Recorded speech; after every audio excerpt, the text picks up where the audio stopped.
Hello, welcome to Colonial Williamsburg. My name is Cody Grant, and I work with the American Indian Initiative here at the Foundation. Now, I'm very glad that you've chosen to take some time and spend it with us here. I'd like to use this time for us to kind of go through the Capitol building and see how we can view one of our sites through a different lens. So I'd like to discuss a little bit about the English government and the American government and how it mixed and meshed with the different tribal nations and their governments and customs throughout time.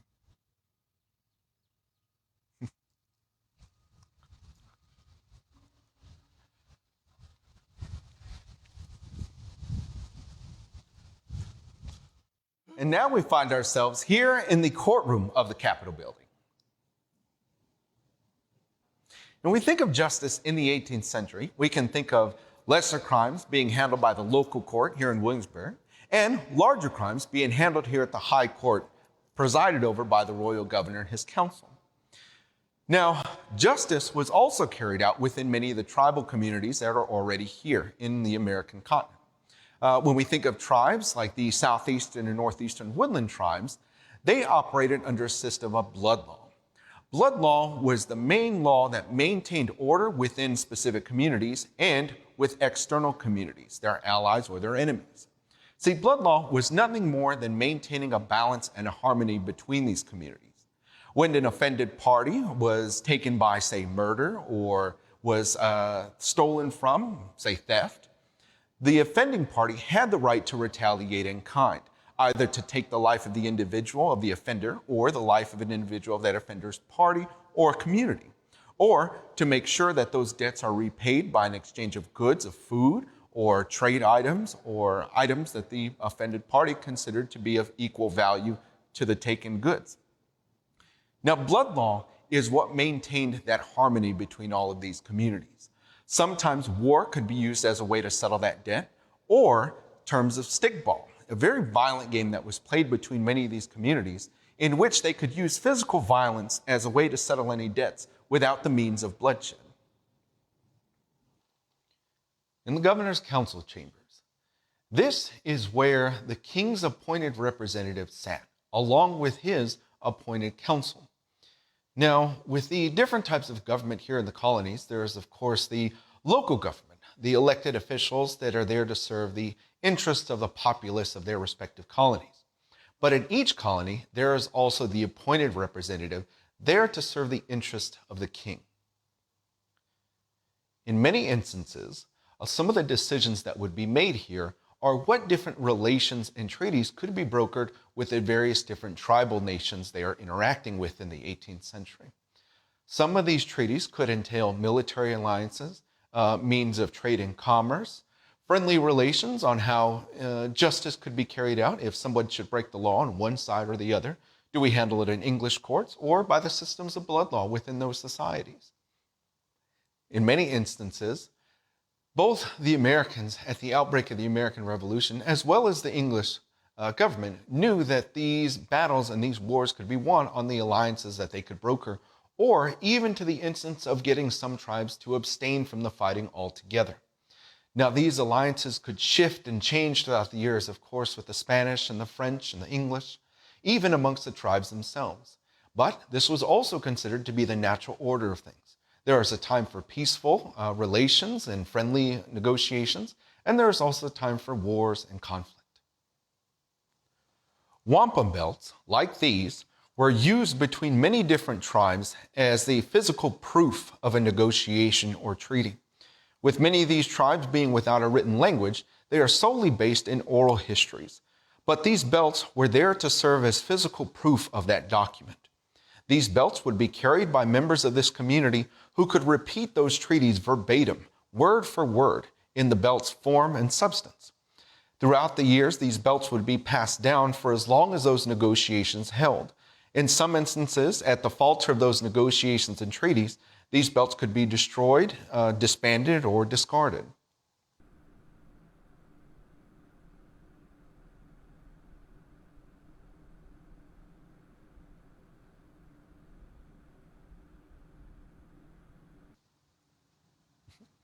Here in the chamber of the House of Burgesses, this is where Virginia first cast its vote for American independence.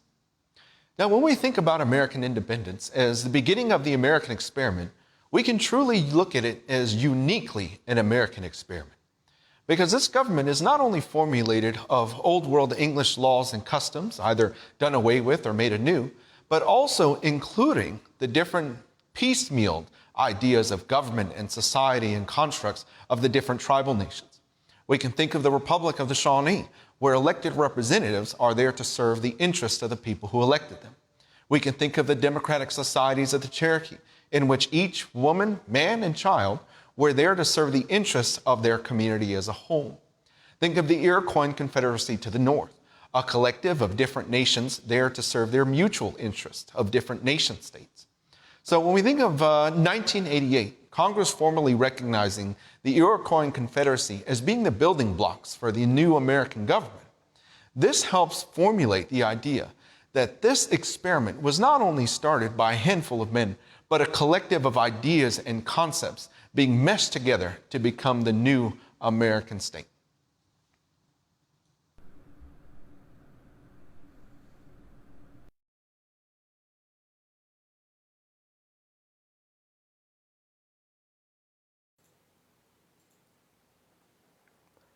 Hello, everyone. I'd like to thank you for coming and spending your time with us here back at Colonial Williamsburg. My name is Cody, and I work with our American Indian Initiative here at the Foundation.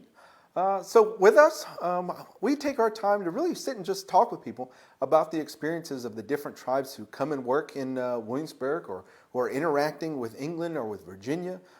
So all throughout the 18th century, between, of course, the French and the English and Dutch and Spanish and later the Americans, they're interacting with all the various different tribes who inhabit this continent in many different capacities. So as we just kind of went through the Capitol building there, that was an opportunity to kind of view it through a different lens, right, on how these different things mesh and meld together. So we talked a little bit about justice and inclusion and government and things like that, and how those kind of relate to one another. So really today, what we like to do is just do exactly that. Just sit and talk and ask questions and discuss what those experiences might have looked like.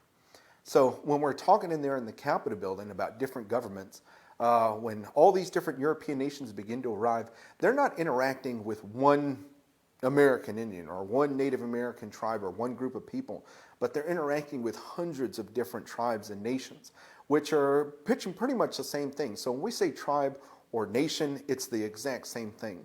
So each nation, each tribe has its own government systems, its own social structures, family structures, what do you say, like wants, needs, beliefs, etc. And so when all these different European nations are coming through and they're interacting and they're making treaties or they're having conflicts, they're having to deal with each one a little bit differently. And so it really takes away from the idea of this kind of two-sided coin, right? It's us and then all those different folks, but it's really us and them, and then there's those folks and then these folks. And so they're very unique. So when you think about the idea of Cherokees are different from Tuscaroras, Tuscaroras are different from Shawnees, Shawnee folks are different from Uchis, which are different from Lakotas or Hunkpapas, or talking about a lot of the Pueblo tribes like Isleta, Laguna, Acoma. All these different tribes are different from one another. And before European arrival, how are they interacting before that? It's pretty much the exact same. So as being different nations and states in and amongst themselves, they're also contracting alliances between the different tribes. They're also marrying within and amongst one another. They're making compacts of wars and conflicts and good camaraderie and peaceable times. And so they're really meshing and interacting. So when Europe arrives, it's like basically taking a whole other group of ideas and concepts of governments and societies and then meshing those all together.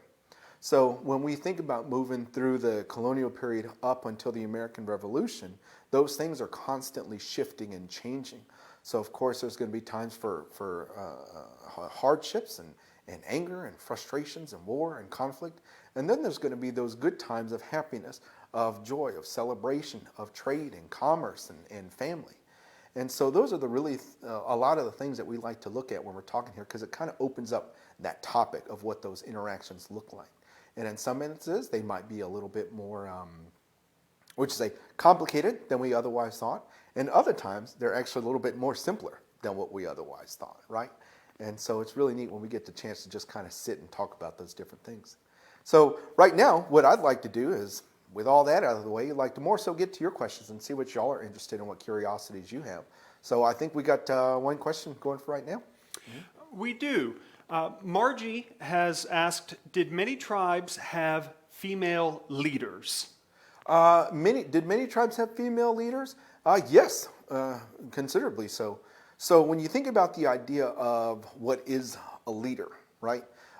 Leaders can take on varying different capacities. So if you think about the idea of the signing of the Treaty of Middle Plantation here in the Tidewater region, one of the signers of the treaty was a woman chief who was the leader of the Pamunkey people here in the local Tidewater region. But you can also think about the idea of leaders being voices of reason, right? Or being community advocates or being advisors. So when we think about leaders within Cherokee society, for instance, women were basically considered to be the heads of households and the heads of villages, as it was the structures that they worked within. So because they did all the work that pertained to taking care of the home and raising the children and tending to the gardens and maintaining the communities, they had complete autonomy and authority over how those things were governed. So whereas men were responsible for external matters, women were really responsible for a lot of internal matters. So whenever any major decision was brought about, it had to go through the decision and the authority of the women to kind of, in many instances, give their final say. So it's interesting when you think about what we consider to be the term of leader, right? So when we think about a king or a monarch or a queen, it's just this one official that has complete authority over all of their subjects.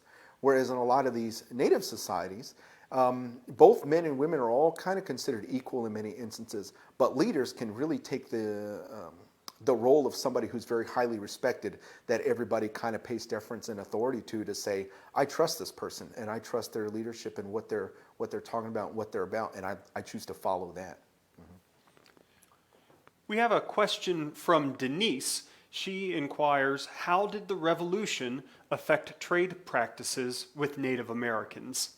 Oof. All right. So when you talk about trade between European nations and the different native tribes, that's kind of like the first thing that really picks up, right? So when Europe arrives, for all the different tribes, they're trading in and amongst themselves from the resources that they have in their areas with things that they don't have from other folks, right? So when Europe arrives, they're bringing with them all the other things that they've acquired from everywhere else across the world in different types of textiles, weaponry, teas, medicines, I mean, everything you can think of. So when Europe arrives, that trade basically gets all mixed up together. So now what can we provide to one another to kind of bolster each other's economies and each other's wants and needs? But throughout the colonial period, that's mainly with England, right? So when the Revolutionary War breaks out and the American colonists decide to stop importing English goods, that also then means that those tribes who have been doing business with England are now also cut off from that same trade. And the idea was, if this war ends, America is, of course, going to back up where they left off. We're going to reopen up trade, which means if you join our side and you help us for the fight in independence, we're going to be able to pick up the same things that you're used to. You just got to join in with us. And then, of course, England, on the other hand, is offering that same notion of, you've been trading with us, you've been doing business with us. Help us suppress this rebellion, and it's going to be business as usual with a bit more for your coffers since you helped us, right? And so now all those different tribes have to make a decision on which is going to be the best bet. Do I help these people with their rebellion and gain what they need so we can get what we need?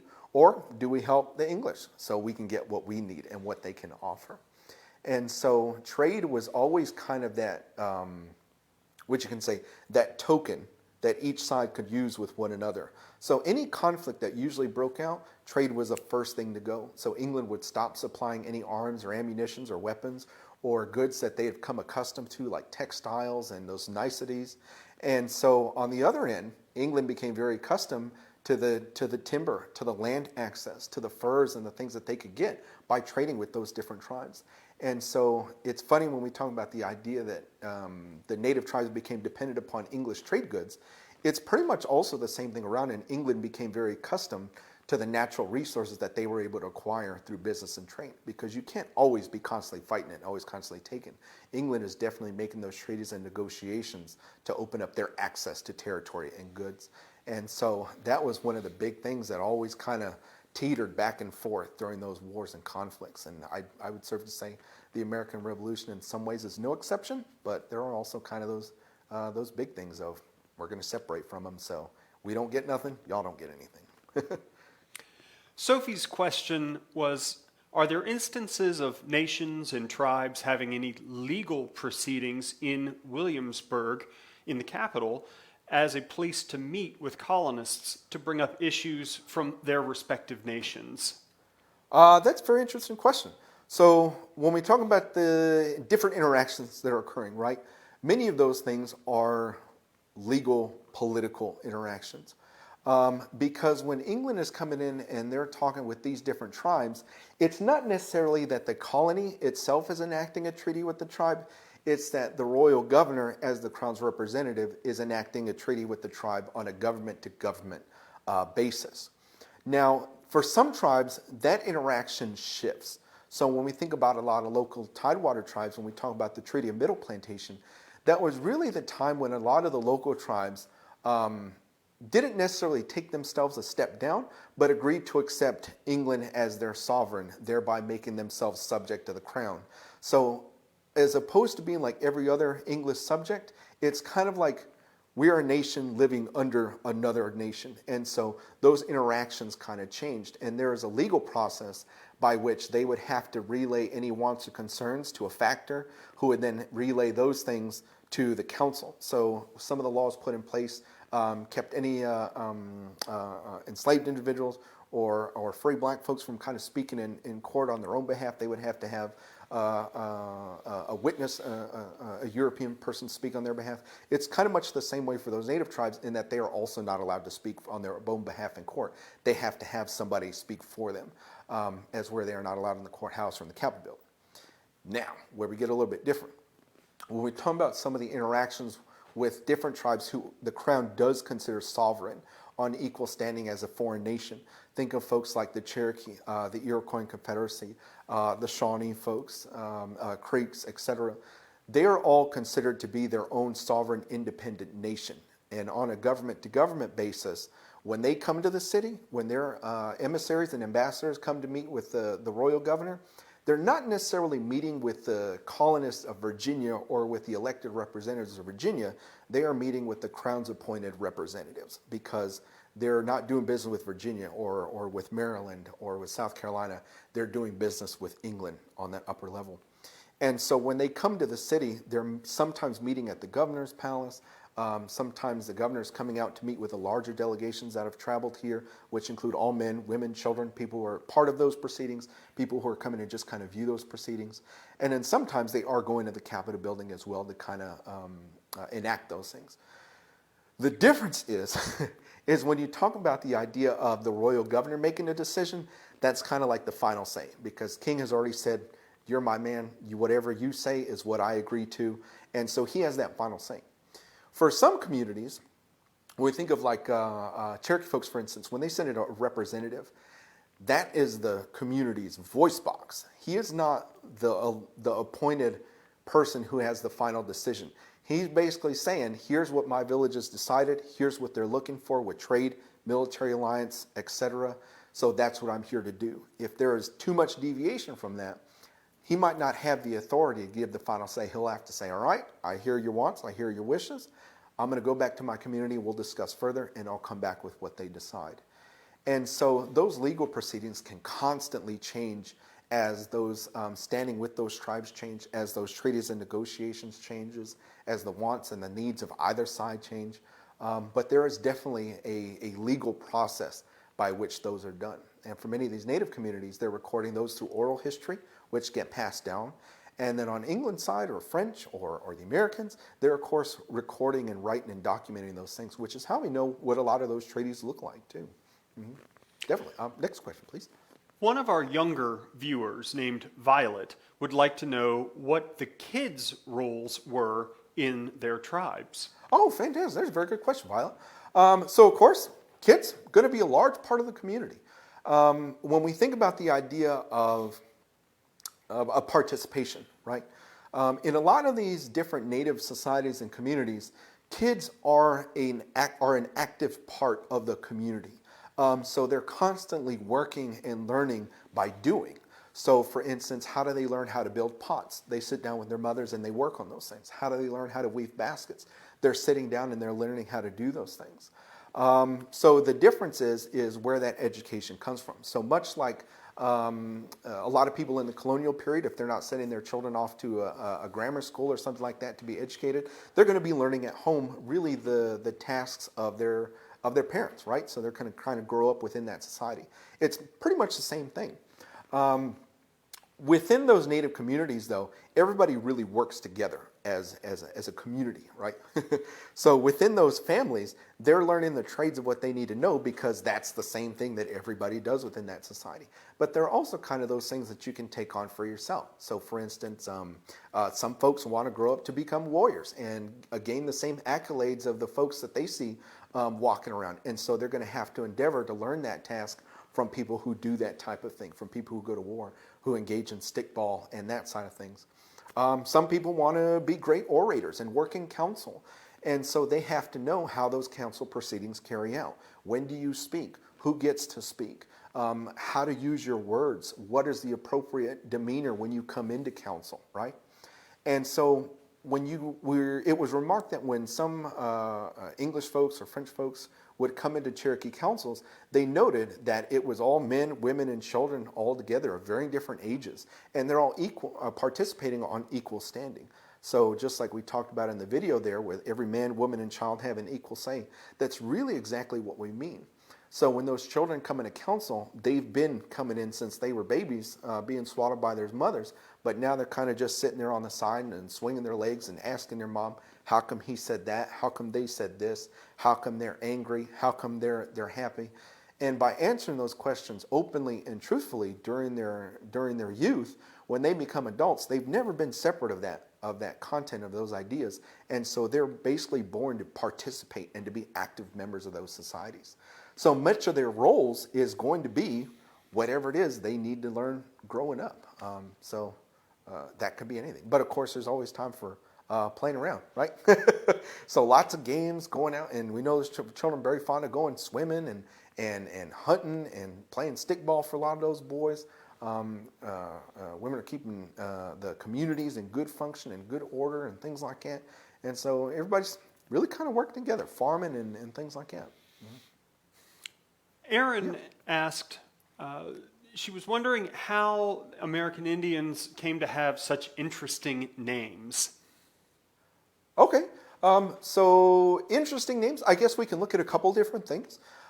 So the idea of names, right? So when we think about the ideas of like Cherokee and Choctaw, etc., a lot of those names actually are not the original names of those tribes that we're speaking of, but they are derived from English misunderstandings of somebody else's terms for those different tribes. So for example, if you say Cherokee folks don't even have the syllables within our language to be able to produce that sound. The original name for the group of people that are otherwise known as Cherokees would be Anianiawiahi or Anianiawia, which are like the principal people or the first peoples. In many instances, people will also identify themselves by their specific community.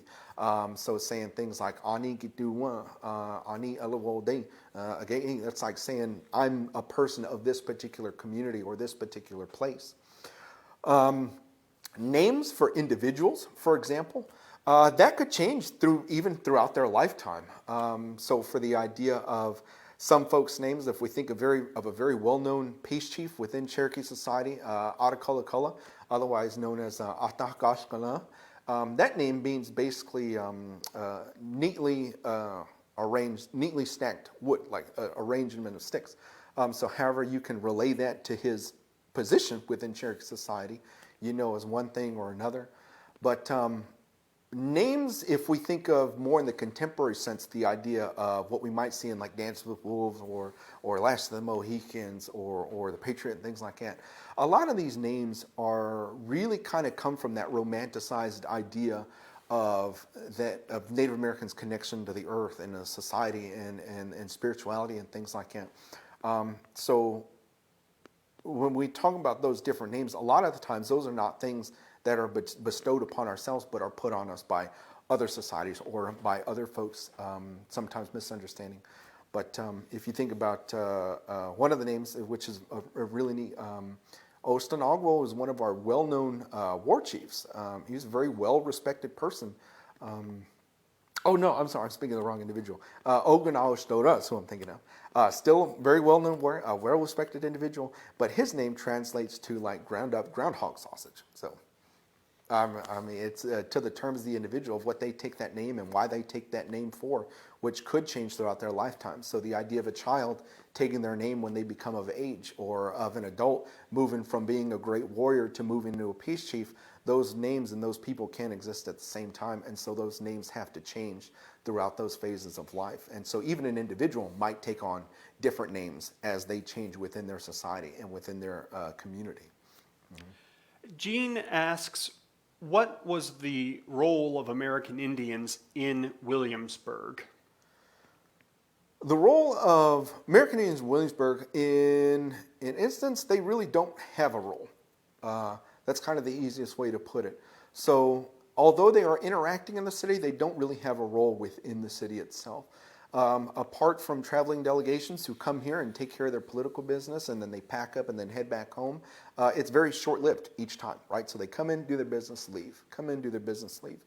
But now a lot of the local communities who are living near, not close to Williamsburg, but within the Tidewater area on what were known as land grants. Basically, the Crown, as part of those treaties, says we claim all your territory as English territory, but for your safety and protection and for our safety and protection and for good relations, we're going to set aside this plot of land for you to live on. And you can hunt there, you can live there, you can work there, you just have to stay there, right?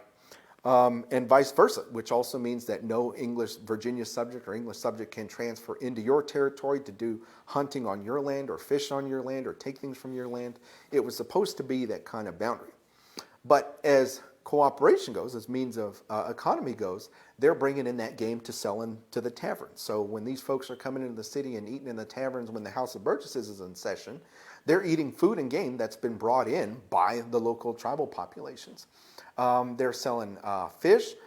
They're coming in and selling baskets and pottery at the marketplace and things like that. There is one person who is known as Robin the Shoemaker, who got permission to be able to live and work in the city as a shoemaker. I would say the biggest kind of like native population or group of folks who are in the city pretty regularly are actually young boys who are attending the Brafton Indian School near the College of William and Mary. And that basically school was chartered by a private backer as part of William and Mary for the education of Indian children. And so those young boys are coming in and they're living and staying here for about 5 years, is to my understanding. And then when their education is done, they go on back home, but they're receiving an English education. So reading, writing, speaking English, arithmetic, sciences, etc.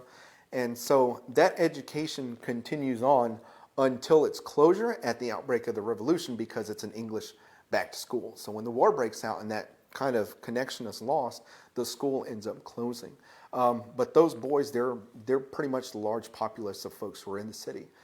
Pretty regularly, because part of the treaty that they have with the local tribes is to say that as opposed to giving us this tribute that you can no longer provide, we'll accept your boys to come attend our school. Now, other tribes like Cherokee folks send a man by the name of Charles Murphy who lives in the city and attends that school, becomes a go-between and a translator. There's Henry Bobby from the Wyandot Nation, who was one of the last boys to be in attendance there. Speaking of names, right? Charles Murphy, Henry Bobby. And then there is another man by the name of John Montour, who's a Delaware man, comes and lives in the city, attends that school as well. Mm-hmm. Sure. Another one of our younger viewers, Annalise, who is 11, asked if you could talk a little bit about some of the traditional clothing that different tribes wore. We also had a question from Michael and Tracy about some of your garments, the garment on your shoulder and the belt on the table that you wore yesterday. Yeah, sure. Fantastic. So clothes are Fantastic. So when we think about as time progresses, of course, everybody in every society, in every tribe or nation from all over the world has their means of fashion and garments and textiles, the way that they wear things, the way that they adorn their bodies. And so all these different tribes are pretty much no exception. They have a way of wearing things like saying piercing the ears or tattooing or marking the body, the way that they do their hair and what they find fashionable or customary. Now, when we talk about traditional, traditional changes throughout the ages. So what might be traditional for one generation of folks might not be traditional for another. But with European arrival brings, again, what we're talking about, that world trade that England has access to, all the textiles that England has access to from India and Asia and from Europe all end up here in the American colonies, which then all end up in different native communities. Now, for those societies, they decide on what they'd like to wear and how they'd like to wear it. So if you think of a shirt like this, a simple ruffled shirt, which would be an undergarment for European wear. It's there to keep the expensive clothes from getting dirty or worn out. For a lot of native communities like Cherokee folks and Tuscaroras and Choctaws and Uchis and folks like that, they consider that to be an outer garment. It's something to be worn on the outside. Things like a match coat, which is basically just a couple of yards of wool cloth, but is sometimes adorned with silk ribbon and glass beads and different things like that. This is also an article of clothing. This is kind of like your fancy clothes. So when you come in to meet and counsel and things like that, a lot of folks are really dressing themselves up with the niceties and the fineries that they have access to, which they're getting from European trade. The difference is the textiles really that changes. So prior to European arrival, they're using furs and skins, but they're also making their own textiles made from a lot of the natural fibers that you can find here on the American continent. But as opposed to weaving these things, a lot of the southeastern tribes are twining things. It's a different way of making those, and they're doing it all by hand without the assistance of things like looms or anything like that. And so those textiles are what they're making for themselves to clothe themselves, not only for warmth and for comfort, but also for fashion, because in a lot of the items that we find historically are very highly adorned. They're taking the time to weave different patterns or to twine different patterns. They're taking the time to adorn that with shells or with natural copper that they find from around here and different types of things like that to really make them look nice. And so with a lot of our items that we find prior to European arrival that they're wearing and they're using, they're mixing a form of fashion and function. And so when Europe arrives, it's pretty much the same thing with a little bit more of a convenience. So taking the time to have to gather your materials, to prepare them, to dye them, to weave them, twine them, form them, etc., takes a large majority of the time. But with European arrival, in exchange for a couple of those furs, they're able to get yards of this textile and cloth, these ready-made shirts, silver accoutrements that they think look nice, and they're able to take those and make them into something new for their own societies. So we like to say that it's not necessarily a native person wearing European fashion, it's a native person wearing native fashion because they're taking the goods that they have access to and forming them for themselves.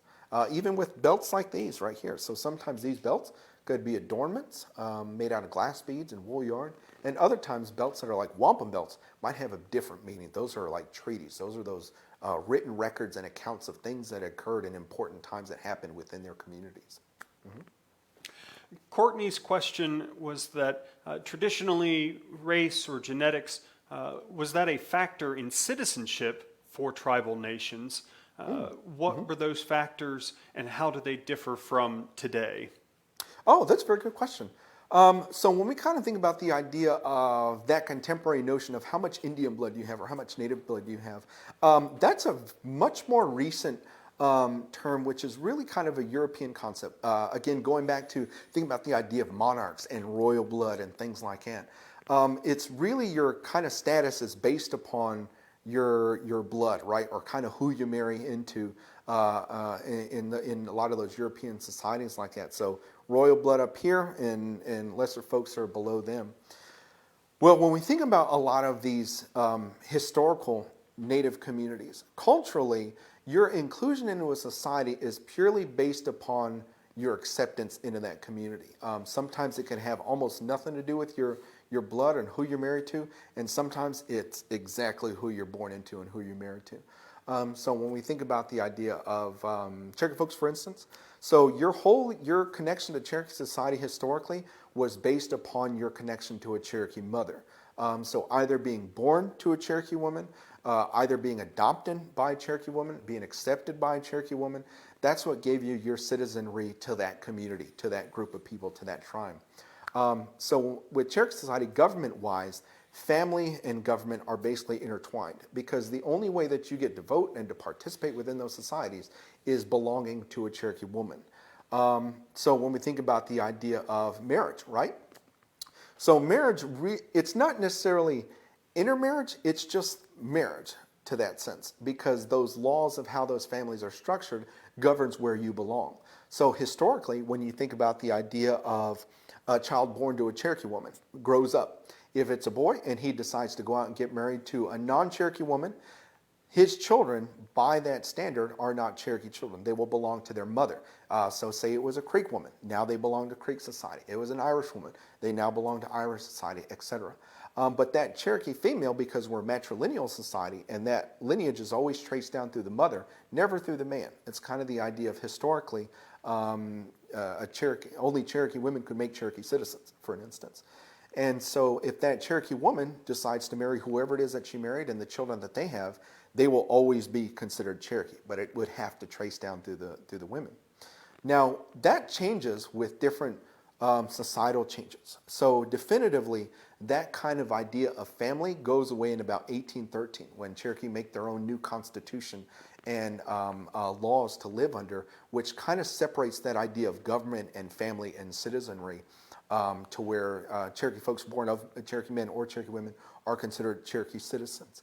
But that idea of citizenry, when you look at it at its core, is wholly based upon that society and what they consider to be citizenry within their community. But it really usually had very little to do with your blood. So long as you were considered a member of the community, people spoke on your behalf, accepted you as a member of the community, you were part of that society, right? So that was really what made the big difference. That kind of shift in idea of race and blood didn't really come into play until about the 1800s and, of course, moving up into the 1900s. Teresa writes that she learned that a tribe could have several chiefs and was wondering how they would have divided authority among different chiefs in a tribe. Oh, that's a very good question. So the idea of different chiefs, right? So again, speaking of all the different hundreds and hundreds of different tribes, means you're going to have hundreds and hundreds of different concepts of societies and governments and practices, etc. So I couldn't tell you how each tribe does that. So in some instances, we can think of like the Shawnee folks who elect officials to speak on their behalf. So we say we elect this guy because we trust what they're going to do within their councils and the decisions that they're going to make.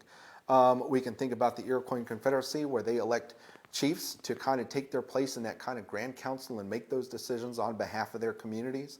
And then you can think again like Cherokee folks.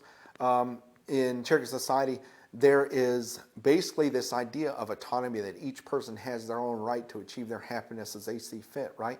And so we don't necessarily have any chiefs who are in charge of anybody, but they are chiefs who are there to serve as voice boxes and advisors for the people who elect them to those positions. So when we think about the idea of the idea of different chiefs or societies that have different chiefs, it just depends on how their government functions, right? Sometimes there is a necessity for multiple chiefs, and sometimes there is a necessity for a singular chief, a singular voice. So when we think about the Powhatan Empire, Chief Powhatan created himself an empire and was at the top of that chain, and everybody else who may have been community leaders all still answered to that central figure. Now, when we think about the idea of different chiefs, for example, and the reason of the function of that, for Cherokee society, each community is basically its own governing body, but the main governance of that community is the populace, all the men, all the women, and all the children. The only reason that chiefs are elected are there to serve as the voice box for those communities. So instead of everybody in the village having to pack up and come to Williamsburg, it says we elect this one person who we trust to deliver our words as we have said them, our wants as we have relayed them, verbatim. He's not going to change anything. They're not going to put their own ideas or concepts on those politics. They're going to do what we ask them to do. So those voice boxes are basically only in that position so long as they're respected enough to be within those positions. So when the idea of you have different chiefs, there's a chief for this community, a peace chief or a war chief or a beloved woman, and then this community has their own peace chief, their war chiefs, and their beloved women.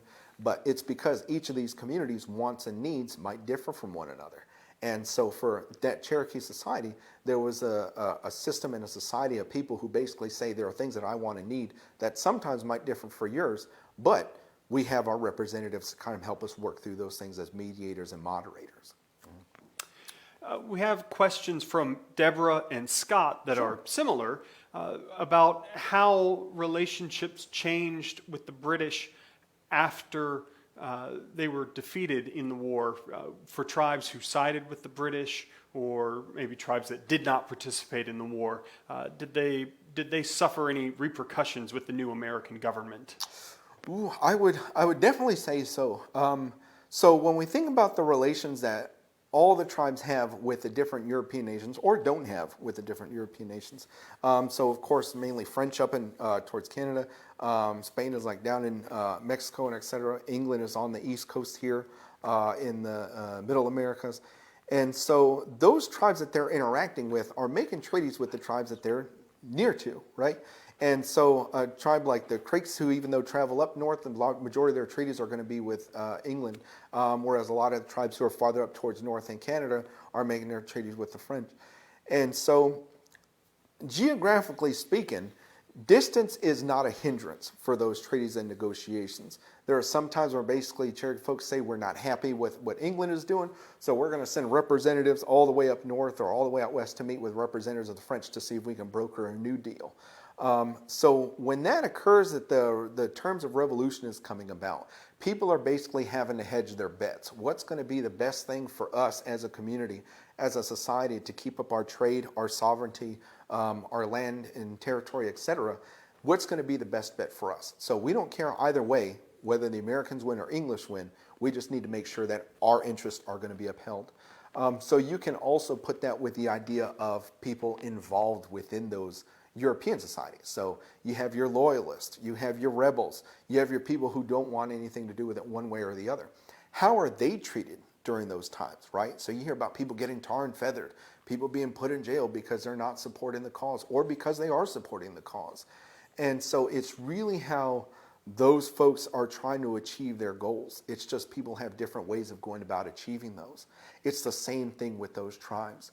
So with those tribes who join up with the Americans or with the English, when the dust settles, some folks definitely do say that there are some repercussions that come out. So when we think about the idea of some Cherokee folks siding with England, it was kind of said that some of the things that led up to the Indian Removal Act, or what we know as the Trail of Tears, specifically just for the Cherokee folks, some of that repercussion came because some Cherokee folks joined up and didn't support the cause from the get-go. And there were considered some good Cherokees who were with the Americans from the get-go, who did help support the cause, who did help the interest for American independence. And so you can look at it from that frame of mind, of the idea of how did they treat each other during that time, right? Who had the right to say so, to join or to separate? And then how are they treating other folks that supported or didn't support them? Mm-hmm. We have time for one last question. Almost made it. Larry asks, were the tribes in Virginia driven from their lands? And if you could elaborate on that. Yeah, definitely. When I said almost made it, I said I hope we have time for more questions. Which I can get under. So when we think about the idea of some of the local tribes here in Virginia, some of the local tribes around here actually still reside on some of their ancestral homelands prior to European arrival. So when you think about like the Pamunkey folks who lived out on the Pamunkey River, on the Pamunkey Neck, that is part of their ancestral homeland that they are still living and residing on. Some folks like up north, like the Iroquois Confederacy, a lot of those folks still live on some of their ancestral homelands. The Cherokee folks down in Eastern Band of Cherokee Indians in Cherokee, North Carolina, still reside in some of their ancestral homelands. Creek folks down in Georgia and Alabama. And so when we think about that kind of idea, there are things that change. There are things that come about that kind of push people here or push people there, or are taken from them for one reason or another, or they give up for one reason or another. And when we think about that. It's kind of like nobody got it kind of like better or worse than anybody else. They're all subject to the terms of kind of what's happening, what's kind of occurring. So when you think about all the southeastern tribes who are removed during the Indian Removal Act of 1838, that wasn't just Cherokee folks within that act. It was about over 80 different southeastern tribes who were all forcibly picked up and relocated out to what was supposed to be Indian territory in Oklahoma, until American expansion, of course, kind of moves into that territory. And so some folks, from decisions that are made, from things that change, still are able to stay within their territories. And some folks were unfortunately removed from their territories and never had the option or ability to return back to those places. But some tribes here in Tidewater, Virginia, are living on those reservations that were originally those land grants. So when we talked again about England setting aside land for those communities to live and reside on and work on, become the reservations that are working under the United States, of where they're living, working, and residing on too. Yes. But thank you for that question. And you said that was the last one there? Unfortunately, that's all the time we have. All right, folks. Well, to go ahead and close it on out, again, I'd like to really thank you for taking the time to come and sit with us again and to kind of discuss these ideas. And I thank you so much for your questions and for your curiosities. After this ends, we'd love to kind of stick around and answer some of your questions in the comments sections. And hopefully we can provide you to some more resources to connect to those communities we spoke about, so you can get that information directly from them. Of course, as I'm one person and I don't speak on behalf of all these various different tribes and their communities, I'd like to give you the opportunity to be able to kind of connect with them and get to their resources that they have available to you as well. But other than that, I'd like to thank you for coming and joining us here. And I hope later on we see you walking these streets and coming in and speaking with us directly and face to face. And we can't wait to have you back at Colonial Williamsburg. So you enjoy the rest of your day. Thank you.